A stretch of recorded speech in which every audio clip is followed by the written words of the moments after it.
창세기 42장 1절로 8절을 한 절씩 교독하고 마지막 절은 함께 읽겠습니다. 제가 먼저 읽겠습니다. 그때 야곱이 애굽에 곡식이 있음을 보고 아들들에게 이르되 너희는 어찌하여 서로 바라보고만 있느냐.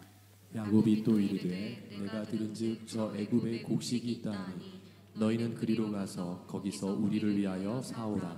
그러면 우리가 살고 죽지 아니하리라 하매. 요셉의 형 10사람이 애굽에서 곡식을 사려고 내려갔으나 야곱이 요셉의 아우 베냐민은 그의 형들과 함께 보내지 아니하였으니 이는 그의 생각에 재난이 그에게 미칠까 두려워함이었더라. 이스라엘의 아들들이 양식 사러 간 자 중에 있으니 가나안 땅에 기근이 있음이라. 때에 요셉이 나라의 총리로서 그 땅 모든 백성에게 곡식을 팔더니 요셉의 형들이 와서 그 앞에서 땅에 엎드려 절하매. 요셉이 보고 형들인 줄을 아나 모른 채 하고 엄한 소리로 그들에게 말하여 이르되 너희가 어디서 왔느냐. 그들이 이르되 곡물을 사려고 가나안에서 왔나이다. 요셉은 그의 형들을 알아보았으나 그들은 요셉을 알아보지 못하더라. 아멘. 요셉이 하나님께서 주신 영감으로 바로의 꿈을 해석합니다. 7년 동안 풍년이 계속되고 이어 7년의 흉년이 온다는 겁니다. 또한 요셉이 하나님께서 주신 지혜로 이에 대한 대책을 내놓습니다. 풍년이 계속될 때 매년 소출의 20%씩을 거두어 저장해 놓았다가 흉년 때에 사용하면 큰 위기 없이 그 시간을 넘어갈 수 있을 거다라고 하는 거죠. 바로가 그의 말을 듣고 감탄합니다. 지금 애굽에서 너만큼 하나님의 영에 감동된 사람은 없다. 너는 내 집을 다스려라. 너보다 높은 사람은 나밖에 없다. 갑작스럽게 총리의 자리에 오릅니다. 지난주에도 말씀드렸지만 요셉이 총리가 되었다라고 하는 것은 결말이 아니라 또 다른 시작입니다. 감탄하고 축하하고 감상에 젖어 있을 시간이 없다는 거예요. 그래서 요셉은 바로 왕이 내려준 수레를 타고 애굽 여기저기를 순찰하기 시작합니다. 요즘 말로 하면 총리가 타는 관용차를 타고 여기저기 지자체를 누비는 겁니다. 왜냐하면 현황을 파악해야만 하거든요. 그러면서 사람들에게 왜 저장을 해야 되는지를 설명하고 설득을 합니다. 그런데 요셉이 예고한 대로 풍년이 들기 시작합니다. 그 풍년은 끝나지 않을 것처럼 계속됩니다. 그럼에도 요셉은 계획했던 대로 소출의 5분의 1을 거두어서 창고에 나누어 보관을 하기 시작합니다. 그런데 그 곡물이 얼마나 많은지 바닷가 모래 같아서 셀 수 없었다라고 오늘 본문이 표현을 하고 있습니다. 그런데 7년의 풍년이 끝나자 거짓말처럼 흉년이 듭니다. 한번 이러고 말겠지. 아니요. 그 다음 해에도 흉년이 듭니다. 요셉은 드디어 곡식 창고를 엽니다. 그런데 기근이 든 것은 애굽뿐만 아니었습니다. 그 근방에 있는 나라들도 다 기근으로 고통을 받았습니다. 사람들이 곡식을 사러 애굽으로 몰려드는데 그 무리 중에 야곱의 아들들도 있었다는 거예요. 흉년이 들자 첫째 해에는 야곱과 그의 자녀들이 어찌어찌 버텼습니다. 그런데 또다시 흉년이 들자 견딜 수가 없는 거예요. 먹을 것이 거의 다 떨어졌습니다. 이에 야곱이 아들들에게 이야기를 합니다. 먹을 게 다 떨어졌다. 그런데 어떻게 너희들은 서로 얼굴만 보고 있냐? 내가 듣자하니 애굽에 먹을 것이 있다는데 애굽으로 내려가서 곡식 좀 사와라. 우리가 굶어 죽을 수는 없지 않느냐. 이에 야곱의 아들들 10명이 애굽으로 내려갑니다. 애굽으로 내려갔더니 곡식의 모든 출납을 관장하는 최종 책임자인 총리가 서 있는 거예요. 그들이 공손하게 무릎을 꿇고 머리를 조아려 절을 합니다. 요셉은 보자마자 형들이다 라는 사실을 알았거든요. 그런데 형들은 그가 요셉이라고는 꿈에도 생각하지 못했습니다. 요셉은 알면서도 형들에게 근엄하게 묻습니다. 어디에서 왔는가? 용무가 무엇인가? 저희는 가나안 땅에 사는 사람들인데 곡식을 사러 왔습니다 라고 이야기하는 것이 오늘 본문의 내용입니다. 여러분, 학자들은 요셉이 미디안 상인들에게 팔려 애굽으로 오게 된 나이를 17살 정도라고 이야기를 합니다. 그때부터 요셉은 애굽에서 훈련을 받은 거죠. 그런데 창세기 42장 46절에 따르면 그가 총리의 자리에 오른 것은 30살입니다. 그러니까 10년 넘게 훈련을 받은 겁니다. 그리고 오늘 본문의 시간적 배경은 풍년 7년 지나 흉년 2년 차입니다. 만약에 바로가 연중에 꿈을 꿔서 요셉이 30살의 총리가 되고 31살 때부터 풍년과 흉년이 시작이 됐다면, 그래서 9년이 흘렀다면 지금 요셉의 나이가 몇 살입니까? 31살부터 1년 차니까 39살일 겁니다. 만약에 바로가 연초에 꿈을 꿔서 요셉이 30살의 총리 되자마자 풍년과 흉년이 계속되었다면 요셉의 나이 몇 살입니까? 30살이 풍년 1년 차니까 그의 나이 38입니다. 정확하게 몇 살인지는 알 수 없지만 둘 중에 하나입니다. 그래서 39살이라고 가정을 하면 요셉은 형들을 22년 만에 만났다는 거예요. 그런 22년 만에 만나고 보니 각자의 처지가 너무나 많이 달라져 있다라고 하는 거예요. 그래서 오늘 본문에 등장하는 사람들을 22년 전과 한번 비교해 보도록 하겠습니다. 첫 번째는 야곱은 예전과 똑같다는 거예요. 하나도 안 바뀌었습니다. 오늘 본문 3절 4절 한번 읽어볼까요? 오늘 본문 3절 4절 읽습니다. 시작. 요셉의 형 10사람이 애굽에서 곡식을 사려고 내려갔으나 야곱이 요셉의 아우 베냐민은 그들의 형들과 함께 보내지 아니하였으니 이는 그의 생각에 재난이 그에게 미칠까 두려워함이었더라. 아멘. 야곱은 곡식이 다 떨어진 상황에서 다급하게 자기 아들들을 애굽에 내려보냅니다. 그런데 몇 명이 내려갑니까? 10명이 내려갑니다. 누가 빠졌습니까? 베냐민이 빠졌습니다. 왜 베냐민은 안 내려보냅니까? 오가는 중에 혹시나 어려운 일이 있을까, 어려운 일을 만나서 다칠까, 더 나아가 죽을까 걱정이 되어서 베냐민 빼고 10명 보냈다는 거예요. 그럼 여러분, 10명은 다치고 죽어도 괜찮습니까? 그들은 고난당해도 괜찮은 겁니까? 야곱에게? 말도 안 되는 얘기라는 거예요. 아버지로서 어떻게 이럴 수 있을까 하는 생각이 들 정도입니다. 그런데 놀라운 것은 이렇게 편애한 것이 처음이 아니라는 거예요. 22년 전에도 야곱은 그랬습니다. 훨씬 이전부터도 그랬습니다. 요셉에게만 새 옷 입혔습니다. 요셉에게만 쉬운 일 시켰습니다. 요셉을 교육할 때만 그 품이 아주 넉넉했습니다. 다른 형제들한테는 매우 혹독한 기준을 가지고 훈련을 시켰었다라고 하는 거예요. 여러분, 형들이 요셉을 미디안 상인들에게 판 것은 어떠한 경우에도 정당화될 수는 없습니다만 그래도 최소한 이런 변명은 가능할 것 같습니다. 어머니가 다르다라고 하는 아주 미묘한 상황 속에서 아버지가 편애하고 때때로 요셉이 자극을 하다 보니 저희가 제정신이 아니었던 것 같습니다. 선처를 부탁드립니다. 이 정도는 형들이 이야기할 수 있겠다 싶은 마음이 들 정도로 야곱이 너무했다라고 하는 거예요. 그런데 22년이 지났는데 야곱의 편애가 여전하죠? 아니요, 그 전보다 더 심하게도 보입니다. 몇 년 전에 신방을 다녀오는데 제가 다녔고 졸업했던 초등학교가 있는 겁니다. 들어가 볼까 해서 자연스럽게 들어가 봤거든요. 깜짝 놀랐습니다. 그때는 그렇게 커 보였는데요, 이제는 작은 거예요.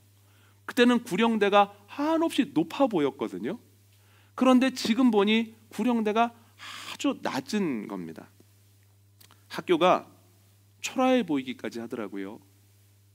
왜 그럴까요? 제 몸이 자라고 마음이 자라고 기준이 자라는 동안에 학교는 그대로 멈춰 있었기 때문입니다. 성장하지 않고 발전하지 않는 것은 굉장히 슬프고 씁쓸한 일이구나 라고 하는 생각을 하게 되었습니다. 그런데 사람은 더더욱 그렇습니다. 예전에는 크게 보이던 선배들이 있었지요. 뭘 물어봐도 다 알 것 같고 내가 생각했던 것보다 훨씬 더 좋은 답변을 해내는 분들이 몇 있었습니다.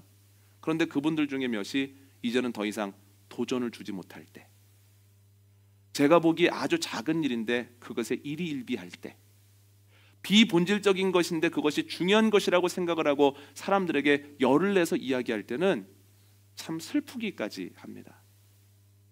성장하지 않고 멈추어 있다라고 하는 것은 매우 슬픈 일이다라고 하는 거예요. 그런데 오늘 본문의 야곱이 여기에 해당하는 거예요. 여러분, 야곱이 얼마나 역동적인 삶을 살았습니까? 라반의 집에서 한번 생각을 해보십시오. 라반이 일만 시키고 아무것도 안 주려고 이렇게 저렇게 해보았으면 어떻게 됩니까? 하나님의 은혜로 야곱이 라반을 뛰어넘는 자산가가 되었다라는 거예요. 그리고 뭐라고 고백합니까? 모든 것은 하나님의 은혜라고, 하나님께서 이렇게 하셨다고 자신 있게 사람들에게 이야기를 하지 않습니까? 하나님께서 돌아가라고 하시자 믿음으로 반응을 합니다. 두렵지만 에서를 만나서 결국은 그 상처를 극복해냈다는 거예요. 얼마나 드라마틱하고 역동적입니까? 그런데 22년 전과 야곱이 달라진 게 없다는 거예요. 얼마나 서글프고 얼마나 씁쓸한지요. 여러분, 야곱처럼 멈추어 계시지는 않습니까? 멈추어 계시면서 어쩔 수 없는 거야, 나이 들면 당연한 거야, 이렇게 될 수밖에 없는 거야 라고 생각하지는 않으십니까? 아니면 멈추어 있다라고 하는, 혹은 후퇴하고 있다라고 하는 사실조차도 자각하지 못하고 계신 것 아닙니까?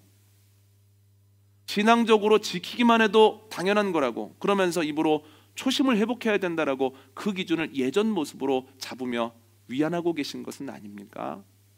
점검하는 시간 되어지시기를 원합니다.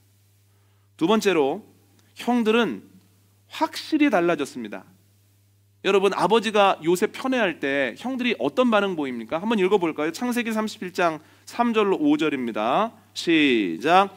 요셉은 노년에 얻은 아들이므로 이스라엘이 여러 아들들보다 그를 더 사랑함으로 그를 위하여 채색 옷을 지었더니 그의 형들이 아버지가 형들보다 그를 더 사랑함을 보고 그를 미워하여 그에게 편안하게 말할 수 없었더라.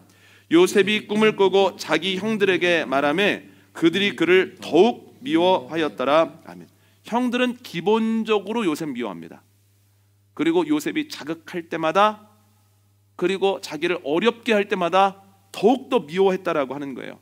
그러다가 기회가 주어졌을 때 애굽으로 가는 미디안 상인들에게 요셉을 팔아버렸다라고 하는 거예요. 요셉에 대한 복수이기도 하고 아버지에 대한 복수이기도 합니다. 요셉만 사라져주면 우리를 아버지가 사랑해주겠지라는 낭만적인 생각이 아니라, 우리를 아프게 했으니 한번 아버지도 아파보라고, 나를 속상하게 했으니 당신도 한번 평생 동안 속상하게 살아보라고 하는 그 마음을 가지고 아버지를 크게 찔렀다라고 하는 거예요. 그러니까 그들의 반응이 무엇입니까? 편애에 대한 반응은 증오와 복수였다는 거예요. 그런데 22년이 지난 형들의 모습을 보면 확연히 달라져 있다는 거예요. 창세기 44장 33절 34절 한번 읽어볼까요? 시작. 이제 주의 종으로 그 아이를 대신하여 머물러 있어 내 주의 종이 되게 하시고 그 아이는 그의 형제들과 함께 올려 보내소서. 그 아이가 나와 함께 가지 아니하면 내가 어찌 내 아버지에게로 올라갈 수 있으리이까? 두렵건대 제가 내 아버지에게 미침을 보리이다. 아멘. 요셉이 형들의 마음을 알아보려고 베냐민 데려오게 만들고, 베냐민 데려왔을 때 누명을 씌워서 너 평생 내 노예로 살아야 된다라고 으름장을 놓습니다. 그랬더니 유다가 딱 나와서 이런 얘기를 하는 겁니다. 자세하게 말씀드릴 수는 없지만 저희 아버지가 유독 사랑하던 아이가 있었습니다. 그런데 그 아이가 사고로 죽습니다. 그래서 아버지가 그 뒤부터는 그 아이의 동생에게 마음을 두고 겨우겨우 견디며 살아갑니다. 이번에도 그 아이 데려오겠다고 하니 아버지가 안 된다고 했는데 양식을 사려면 어쩔 수 없다고 그 아이를 데리고 온 겁니다.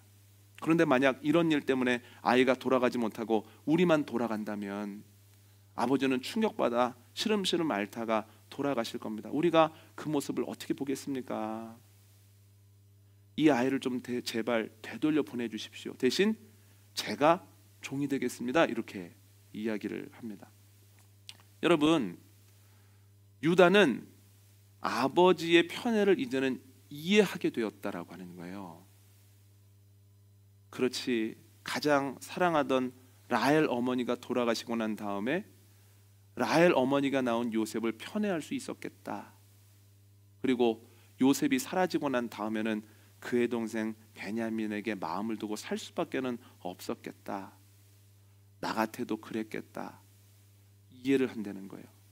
그뿐만 아니라 그 아버지를 지키려고 하죠. 내가 그 대가를 치르더라도 말입니다. 이전에는 어떻게 반응을 했습니까? 아버지의 편애에 대해서 이해하지 못하는 상태에서 중화하고 복수하려고 했죠. 이제는 뭐 합니까? 이해하고 보호한다는 거예요. 그런데 유다만 그런 게 아닙니다. 요셉이 소중한 은잔이 없어졌다고 자루를 막 뒤지기 시작합니다. 그럴 리 없다라고 자신을 했는데 베냐민의 자루를 열어보니 은잔이 나오는 거예요. 그 모습을 보고 10명의 형들이 다 자기 옷을 찢습니다. 너무 슬퍼서. 왜 그렇습니까? 아버지를 생각하면서 마음이 안타까웠기 때문입니다. 여러분, 그들도 아버지의 편애를 이해하고 아버지를 보호하고 싶었다라고 하는 거예요. 여러분, 강산보다 바뀌기 어려운 것이 사람 마음입니다. 10년이 지나도 사람 마음 바뀌지 않을 때가 많고 오히려 더 안 좋아질 때가 비일비재하기 때문입니다. 아니요, 오히려 시간이 갈수록 관계는 회복되기가 어렵고 사람 좋아지기 어렵습니다. 그런데 감사하게도 야곱의 아들들은 확실히 좋아졌다는 거예요. 그런데 더 놀라운 것은 야곱에게 변화가 있었기 때문에 아들들에게 변화가 있었던 거 아닙니다.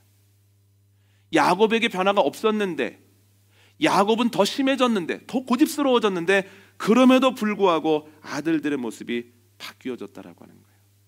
여러분, 점점 더 좋아지는, 확실하게 좋아지는 복된 2024년도 되어지기를 원합니다. 작년까지는 미워했었는데 올해는 용서하고 사랑하게 되어지고, 작년까지는 밀어냈었는데 올해는 끌어안을 수 있는 은혜가, 그러한 변화가 저와 여러분에게 넘치게 되기를 원합니다. 성령님이 함께 하시면 내 마음이 녹아지고 상대방이 바뀌지 않아도 내가 먼저 바뀌게 되어질 줄 믿습니다. 우리는 이렇게 생각하거든요. 그 사람이 안 바뀌는데 어떻게 내가 바뀝니까? 그 사람이 더 고약해졌는데 내가 어떻게 사랑을 베풉니까? 그때 주님의 은혜로 야곱의 아들들을 기억하게 되기를 원합니다. 여러분, 할 수 있습니다. 그리고 하셔야 합니다. 세 번째로는 요셉은 놀랍게 성장했다는 거예요. 여러분, 요셉은 형들을 바로 알아봤습니다. 그런데 형들은 요셉을 알아보지 못합니다. 바로 코앞에서 봤는데도 말이죠. 그 이유가 무엇일까요? 우선 신체적인 이유가 있을 겁니다. 형들이 요셉을 마지막으로 봤을 때는 요셉은 한참 성장하는 17살짜리 청소년이었고요, 요셉이 형들을 봤을 때는 형들은 이미 장성한 상태였습니다. 그래서 22년이 지나고 보니 형들은 조금 나이 들기는 했지만 그대로일 거고, 요셉의 신체에는 많은 변화가 있을 겁니다. 그러니 알아보기가 훨씬 어려웠을 거예요. 그런데 여러분, 요셉의 외모에 전혀 변화가 없었다면, 그렇다면 형들이 요셉 알아볼 수 있었을까요? 절을 하고 일어나다가 이 누구야? 동생 총리가 됐어. 근데 왜 연락을 안 했어? 우리가 좀 미안한 마음이 있었는데 연락했으면 참 좋았을 텐데, 이랬을까요? 아니면 코앞에서 봐도 몰라봤을까요? 코앞에서 봐도 몰랐을 거예요. 야, 진짜 똑같이 생겼다, 이렇게 하고 넘어갔을 거예요. 왜 그렇습니까? 노예로 팔려온 동생이 대국의 총리가 되었을 거라고는 상상하지도 못한 일이기 때문에 그렇습니다. 형들도 이전에 비해서는 많이 좋아졌습니다. 그런데 정말 놀랍게 변한 건 요셉입니다. 예전에 비할 수 없이 성장했고 예전의 모습이 기억나지 않을 정도로 존귀해졌다라고 하는 거예요. 그런데 여러분, 그가 어떻게 성장을 했습니까? 그의 노력 덕분입니까? 공무원 시험 치고 들어가서 차근차근 진급하다가 나중에 총리로 지명이 됐습니까? 아니라는 거예요. 전적인 하나님의 은혜였다는 거예요. 하나님께서 10수년 동안 그를 훈련시키시고 준비되었을 때 그를 바로 앞에 세우셔서 바로 총리의 자리에 놓으셨다는 거예요. 그러면 요셉이 총리의 일을 하는 동안 시간이 가면 갈수록 어떻게 바로에게는 더 신임을 받고 또한 대신들에게는 존경을 받고 백성들에게는 사랑을 받는 사람이 되었습니까? 어떻게 시간이 가면 갈수록 점점 더 당당하게 생활을 합니까? 지난주에 나는 그대로입니다. 하나님께서 약속을 지금까지 지켜 오셨기 때문이에요. 하나님께서 앞으로도 약속을 지키실 것이기 때문이에요. 그것을 고백하고 그것을 믿기 때문에 시간이 가면 갈수록 그가 존귀해질 뿐만 아니라 그의 마음에 당당함이 있었다라고 하는 거죠. 요셉에게 있었던 성장과 존귀는 모두 하나님의 은혜입니다. 저는 이렇게 표현하고 싶습니다. 형들도 알아보지 못할 정도로 성장케 하시고 존귀하게 하시는 하나님의 은혜가 요셉에게 있었다. 여러분, 오늘은 2024년도 첫 주일 예배입니다. 올해가 저와 여러분에게 복된 한 해가 되어지기를 원합니다. 우리의 심령에, 우리의 건강에, 우리의 생활에, 우리의 관계에 놀라운 일들이 넘쳐나게 되기를 원합니다. 올해는 우리의 심령에 주님의 마음이 가득하고 우리의 신체의 회복됨이 놀랍고 우리의 생활에 복된 열매가 열리게 되어지고 회복되어야 하는 관계는 회복되어지는 놀라운 한 해 되어지기를 원합니다.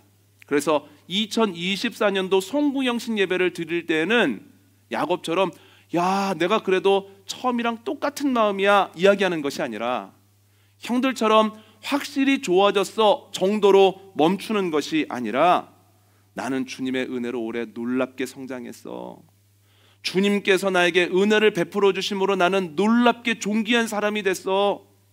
연초에는 생각하지도 못할 정도의 사람이 되었어. 인격이 되었어. 이런 편안함을 누려. 이렇게 고백하는 은혜가 저와 여러분에게 있기를 원합니다. 그러기 위해서 우리가 해야 되는 것이 있습니다. 매 순간순간 주님의 은혜 안에서 최선을 다하면서도 하나님께 기도해야 된다는 거예요. 뭐라고 기도하면 좋을까요? 가장 가까운 사람들도 알아보지 못할 정도로 성장케 하시고 존귀하게 하시는 하나님의 은혜가 나의 심령에 부어지기를 기도해야 된다는 거예요. 여러분, 가장 가까운 사람들도 알아보지 못할 정도로 성장하게 하시고 성장하게 하시는 주님의 은혜가 저와 여러분에게 넘치게 되어지기를 원합니다. 올해는 여러분들의 가정에 놀라운 일들이 넘쳐나기를 원합니다. 서로도 사랑하게 되고 서로도 끌어안게 되고 서로 함께 울고 함께 웃게 되어지며 무엇보다도 자녀들의 삶에 복된 열매가 가득하게 되어지기를 원합니다. 여러분, 그러기 위해서 우리가 뭘 해야 될까요? 가족이 주님 안에서 순간순간 노력을 하면서도 주님께 기도를 해야 된다는 거예요. 주님, 연초가 기억나지 않을 만큼 성장하게 하시고 존귀하게 하시는 하나님의 은혜가 우리의 가정에 넘치기를 원합니다. 특별히 우리의 자녀들에게 그러한 일들이 넘치기를 원합니다. 기도할 때 하나님이 결코 그 기도를 무질러 버리시지 않는다는 거예요. 여러분, 연말에 송구영신 예배를 드릴 때 연초가 기억나지 않을 만큼의 성장과 존귀함이 여러분들의 가정에 넘치게 되어지기를 원합니다. 우리 교회도 그런 일이 있기를 원합니다. 올 한해는 더욱더 교회다워지고 더욱더 교회로서의 역할을 감당하고 더욱더 구원의 통로, 축복의 통로로 복음을 전하고 옳은 길을 걸어가는 교회 되어지기를 원합니다. 그럼 어떻게 해야 될까요? 순간순간 맡은 자리에서 최선을 다하면서도 주님께 기도해야 됩니다. 주님, 교인들이 생각하기에도 이해가 되지 않을 만큼 큰 성장과 존귀로 이끄는 은혜가 우리 생명문 교회 위에 넘치게 되어지기를 원합니다. 이렇게 기도할 때 주님께서 요셉에게 허락하셨던 그 은혜를 우리에게도 허락하실 줄 믿습니다. 여러분, 어떻게 기도해야 되는지 외우셨죠? 어떻게 기도해야 됩니까? 주님, 우리에게 성장과 성숙의 은혜를 허락하여 주옵소서. 이렇게 기도하며 나아갈 때 복된 열매를 거두는 저와 여러분 되어지시기를 원합니다. 오늘 말씀 정리합니다. 요셉이 애굽으로 온 지 22년 정도가 됐습니다. 만나고 보니 처지가 형들과 많이 달라져 있습니다. 세 개로 우리가 나눠봤는데, 첫 번째, 야곱은 예전이랑 똑같습니다. 편애하는 그대로 마음 기울어진 그대로입니다. 그런데 형들은 아주 많이 달라지고 좋아졌습니다. 아버지가 그대로임에도 불구하고 이제 그들은 아버지의 아픔도 이해하고 편애도 이해하고 아버지를 보호하려고 했다는 거예요. 그러나 가장 많이 바뀐 건 누굽니까? 요셉입니다. 왜 그가 바뀔 수 있었습니까? 성장하게 하시고 존귀하게 하시는 하나님의 은혜가 그와 함께했기 때문입니다. 그에게 내렸던 은혜가 우리의 심령에도, 우리의 가정에도, 우리의 교회 위에도 넘치게 되기를 원합니다.